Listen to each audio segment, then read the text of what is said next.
munhu usati wapinda mudarika umborefresha. Kana uda kundinyepera umbofuka zvakanaka.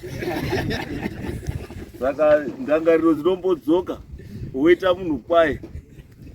Ndizvo taakuita panapa. Kuti vane mweya iri padhuze ida kubuda iye inokurumidza kubuda. Saka wada kuimbirwa waya musambotore chingwa kundotaura kuti inowakomana zvangu kuti zvibude. Ndiimbire waripo vana wataanawo wanondoridza wobva wakurumidza kupinda hako mumhepo. Anyway, thank you very much, Vana. And next.